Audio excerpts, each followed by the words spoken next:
another edition of Bama and Bourbon with the Alabamas here at Suttles. I'm Lance Hurst from the Next Round on Roll Tide Pods. Like, subscribe, give us 2 thumbs up. Before we talk bourbon, we talk Alabama. We'll do basketball and football today. And today we are drinking Thomas S. More. He sounds like a university president. Sounds like one of the buildings in Alabama.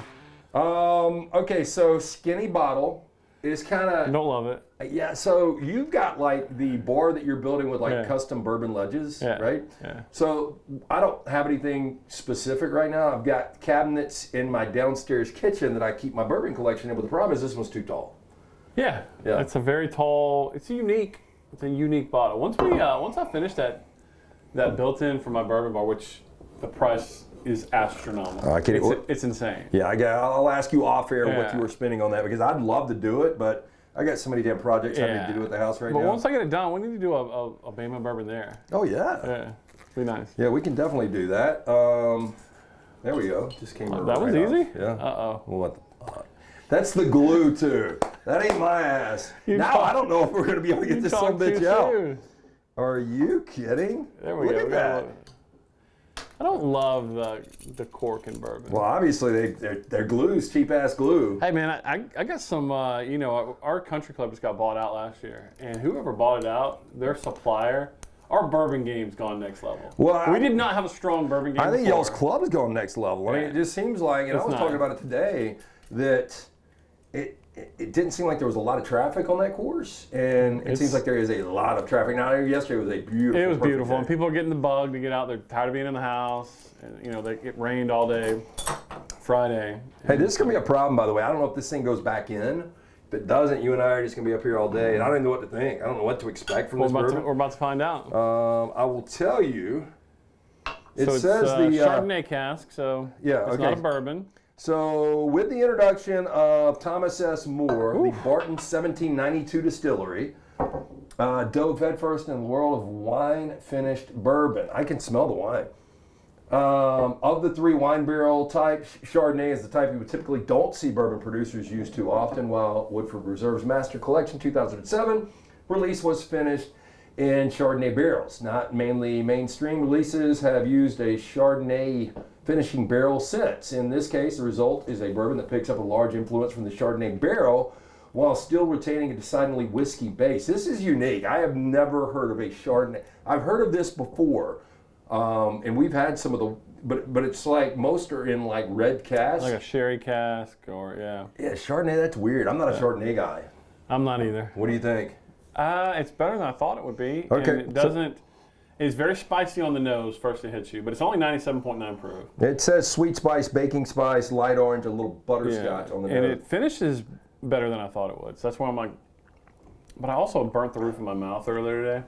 So you can't really taste? So it's not where it normally is. I got to be honest with you. I never would have thought that. I never would have purchased a bottle that is in Chardonnay cask. It's not bad. It's not bad. It does have a little heat though. It says it's got kind of an unsalted butter, a muted vanilla, and then the finish is leather dry oak.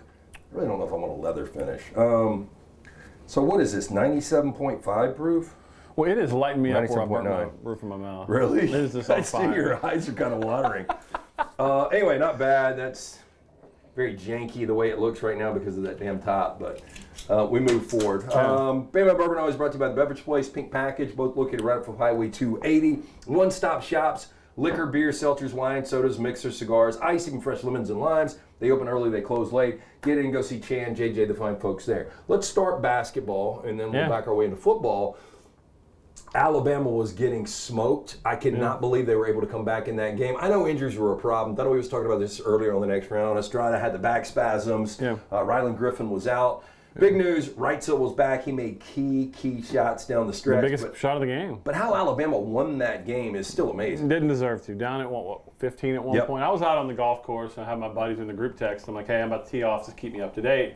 At one point, I grabbed my phone, and they were like, F. I'm like, what's going on? Obviously, it wasn't good. And they're like, we're about to lose the top 4 seed because we're about to lose. And then, obviously, F again, and it's Wrightsell hits that 3 and sends it into overtime. Look, Alabama's got issues right now.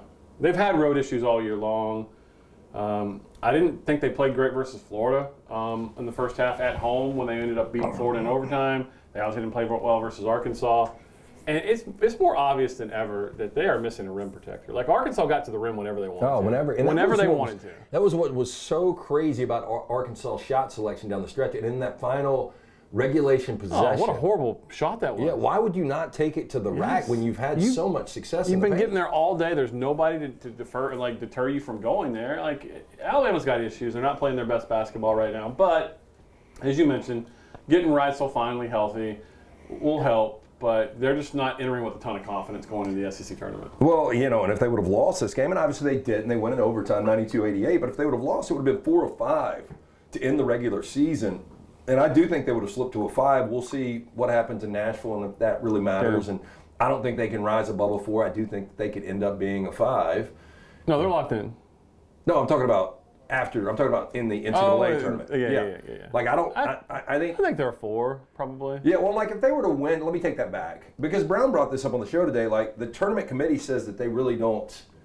For automatic bids, they really don't put conference tournament in the mix. Yeah. But I would think if Alabama goes in and wins 3 games and wins this tournament, they're probably higher than a 4. If they lose on Thursday night, they could be a 5. Well, they play, luckily they don't have to play Thursday. They play Friday night. Because 3 wins will be Friday, Saturday, Sunday. Because what are they, Double bye. They're the 14th? According to Lenardi, the 14th overall I seed. think that's right. They got a but their spots. metric's still good. They're 11th right now. Yeah, they've gamed. I'm not saying they've gamed it because that makes it seem like you're not a good basketball team on your own merit. But they have figured out a way to work to make their metrics look really good. And a lot of that is their out-of-conference scheduling and neutral site games and who they play in the out-of-conference. But and they challenged themselves. They should be rewarded for that. And at the end of the day, as you mentioned, did not play well down the stretch. Finished 13-5 in the SEC. A pretty good SEC that's going to, 8-9 bid league this year? Yeah, well, I mean, it's trending more 6-7. Is it that low?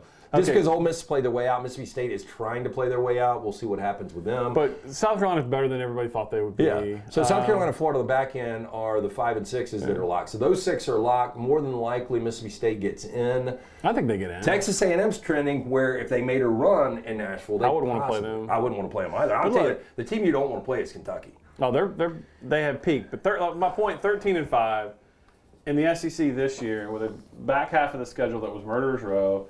After having lost 3 assistants, after having lost Brandon Miller, your 2 rim guys in Bediako and Noah Clowney, and we understand why Clowney went, but and I know this is Bediako is a horrible decision. It was a terrible decision, and I think everybody said that at the minute the decision was made. And the difference a healthy Bediako would be for this team. I know it's redundant, and a lot of Alabama fans say that, but it's legitimate. When we talk about the rim protect, Arkansas doesn't get those shots. No. If Bediako's in the game. You're not driving in that far to run into the great oak inside. So look, what coulda, woulda, shoulda. But at the end of the day, 13-5, having dealt with some injuries on this team, I think deserves a little bit of a cheers for Nate Oates and that staff. Well, yeah, no doubt. I don't think the expectation was before the season where Alabama is right now. What were they preseason SEC? Were they 5 or 6? I think they were 5, right? Yeah, I think that's right. I think so that outperformed that a little bit at 4. Yeah, and look, I mean, we'll see. I mean, this is all going to be graded on what happens in the NCAA tournament. If they go to the Sweet 16, I think it's viewed as a successful year. I think if you lose first round or 2, I think people look back and they're like, I don't know. I think they're talented enough. Obviously, as good as they can be offensively, especially when they're hitting their threes, they can shoot themselves out of games. And they almost did that again Saturday, 9 of 30 behind the arc. They have not been shooting the ball well, Lance. And correct me if I'm wrong. I just don't feel this is a second weekend team. I don't either.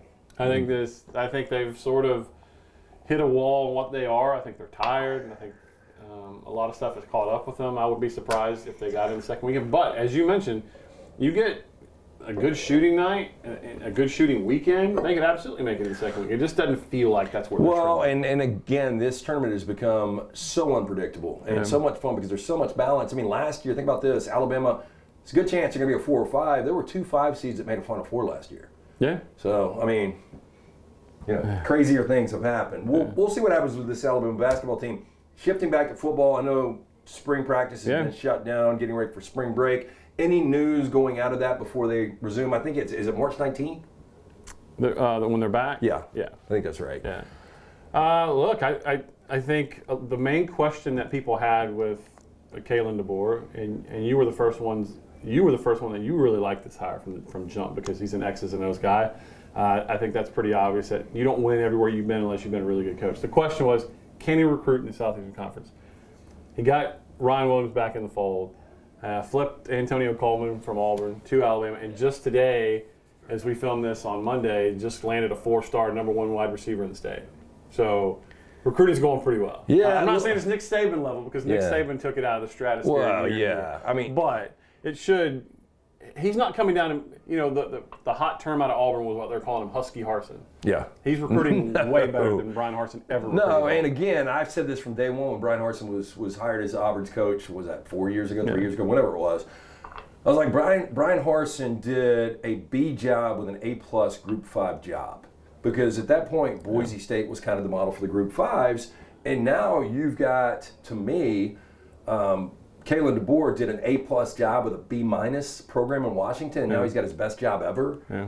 So, I think the expectation is there. And he's a guy, look, if you've spent any time with him, if you've watched, any of his interviews, this guy, I think it'd be impressive, at least genuine with kids. I mean, it might not blow him away. And Nick Saban had that, obviously. He had an air about him. He did. Yeah. And I think the parents kind of told their kids, I mean, you've got maybe the greatest that's about to walk into our living room, and if you do sign there, you're going to win a national championship, and you're going to the NFL. And there's not a lot of guys outside of Kirby Smart that you can say that about. Right No, now. and if you're an offensive player and you look at what Kalen DeBoer just did and what he's going to do in this year's draft with his quarterback and his wide receivers, you want to go play there. So, look, I think there's a genuineness to Coach DeBoer. You guys sat with him. I haven't got your impression from that yet, but I think it's going really well. And I can tell you he understands what we're trying to do NIL-wise, and he is helping. And everything that they do over there is going to be geared toward making sure the NIL is healthy so that they can recruit at competitive level. Well, look, I think he is saying all the right things, and we'll see if that translates to wins. He's got to start saying no, though. We've talked about this on the show. The accessibility is awesome. I don't think he still understands it. But when we get to, there's going to become a point where he has got to start saying no to certain things. Yeah. I think he'll get there. Look, I think this is a different world. He's not used to this. And I think A-Day will be an eye-opener for him because you go back and look at what Washington's A-Day practice was when it was open to the public and what he's going to get here in a couple weeks. It's going to be night and day. What do you think that, and by the way, Bama Bourbon brought to you by our friends at the Beverage Place, Pink Package, located right off of Highway 280, one-stop shop for everything. They open early, close late, get in, see JJ Chan. Also brought to you by Yay, Alabama. Yeah, Yay, Alabama. Make sure you check us out, yay-alabama.com/fans. We just had we had Kane Womack mic'd up. Exclusive piece of content. Alabama teased that for us. So that's the kind of stuff we're going to get. And if you're a member, you get those exclusive benefits. So make sure you check it out. Yeah, check it out. Yay, Alabama. Okay, so what I was going to ask you, we remember that A-Day game, Nick Saban's first. Yeah. I was there. What was it, 100,000? I wasn't even in the media. I just went as a fan that day. Yeah. I just sat in the stand. I mean, you're not going to get that. No. But I think you're going to get, if it's a nice day, that's the key. Yeah, it really is. 60, 75,000? I still think he's going to be freaked out. Like, I think Alabama fans will do everything they can to come out and show Kalen DeBoer's support on his first spring game. Yeah. But 60,000 would be massive. Huge. And look, go up. Somebody posted it, right after he got hired. Go back and watch the attendance. Now, it's Seattle. The weather up there is never really great. Doesn't seem to be, at least. Yeah, I've never been there. I can only speak on the perception of it. But go back and look how many people are not in Washington Stadium or whatever they call it. It's empty, and it will not be empty here in a couple weeks. So we talked about this quarterback room, and it's crowded. Obviously, Jalen Milroe is the incumbent. You just assume with his skill set. By the way, the kid looks so good. He was throwing with his shirt off the other day. Man, I know you're working on that muscle tone right now. Look, I can work out like Arnold Schwarzenegger, 21 hours a day. I will never have that. I mean, that kid was born cut up. That is genetics. Yeah. I mean, that is silly. And I felt like an idiot. You asked me a couple weeks ago, maybe it was last week, how I felt about the backup, and I completely glossed over Ty Simpson. In my mind, I was like he was going to leave. Well, that's what I was about to get to. But real quick on Jalen Milroe before we talk about potential transfers after spring ball. Emily Grace McWhorter was in Tuscaloosa this past week, and she asked Jalen Milroe about his mechanics, and his release seems to have changed a little bit. Have you heard anything about this? There's some stuff flying around, but I don't think. Look, I think you got to be careful when you're messing with a quarterback. And at this level, because especially in college, you only get so many hours you can work with them. And so a lot of it's going to be on his own. So you have to be, it's a little tricky. That's why a lot of these guys go get private quarterback coaches. There's no limit on the hours you can work with a private coach. But I think with Jalen, it comes down to simple things. He has got to see the field better. He's got to get through his read quicker, and that's processing. And that's building an offense around him that helps him. And I think Tommy Rees got there last year. I don't think it was still where it needed to be. And I think I know they lost some guys. I know they lost some guys, but I like the weapons they have on the outside. Caleb Odom has now moved to wide receiver, 6'5". I'm telling you, once you guys hear from me, Alabama fans are going to love that kid. Now, Alabama fans heard that about Malik Benson too, right? Yeah, and can I tell that? No, I don't want to tell that story. I don't want to make anybody look bad. He left because he didn't feel like he was getting involved. I mean, and if you're the number one JUCO player in the country, and you come to Alabama, and they're coming off that string of offenses being wide open, and quarterbacks going in the first round, and wide receivers getting drafted in the first round, you probably have some expectation you're going to catch, 70, 80 balls. Yeah, but I think everybody had the opportunity last year. Yeah. There wasn't that go-to guy. Burton and Bond, I guess, ended up being those guys, but I think it was wide open. I think Nick Saban would have loved for Malik Benson to have a 1,000-yard season. Mm-hmm. So I think that's. I just don't think he was the number one target. I don't think he was the number one. So guys throwing the football to him. I mentioned that Milroe. We just assume he's going to be the starting quarterback. But of the 4 guys that are out there, I wouldn't think Austin Mack would transfer from Washington with this staff and the familiarity and transfer out. So I think those 2 are there. Yeah. If I put it at 1.5, do you think it goes over? You think there's 2 quarterbacks that transfer out, or 1? I think 1. And this is, again, I want to be very clear because I'm with the NIL entity. Please do not read anything into this. Pure speculation. This is just me speculating. I would think 1. Just because at quarterback, your clock starts ticking, and there's only one guy that can play at a time. And so, let's just say spring plays out like most of us think, and Jalen's the clear starter, and Ty doesn't think he's getting that opportunity. He got an opportunity last year in the South Florida game, didn't go his way, or the way he wanted it to go.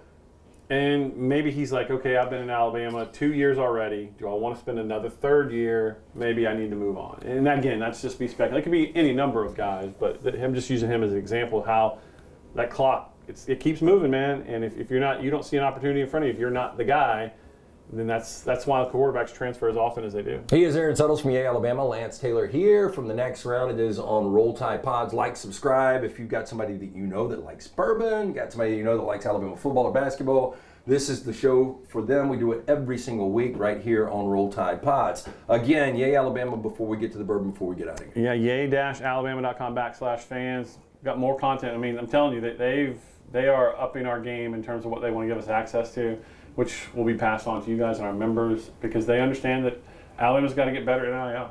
And they want to compete in the Southeastern Conference against all these monsters out there. We're going to have some monster funds available. If anything, the Thomas S. Moore, it's a unique bottle. Yeah. It's got a unique flavor to it. Again, Chardonnay cask. I've never seen that before. Again, the last time they said somebody did this was 2007. I think it's got a pretty good taste, though. It's just, I don't know, I never would have thought that this worked together, but it does. And on the back, I guess you've got the story. Kind of a rundown, the story on Thomas S. Moore. I'm not to the point I need readers yet, but there ain't any chance in hell I can read. Can you read that? Yeah, but I'm telling you, I was telling my wife the other day. I got to go about right here. You know when you get to the point you need readers, because you flip something over like instructions or like warning labels, and you're like, oh boy.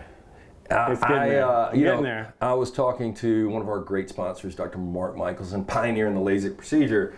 But just because I was nearsighted and now I've got really good distance vision, everybody at some point is going to have readers. And most people, by the time they're 45, they have to have readers. And he told me years ago, he's like, it's coming up. And there would be a day I'd pick up my cell phone and I'd be like, damn, I really can't see it. And he told me, it was like, once it's gone, it's gone. But mine goes and comes back.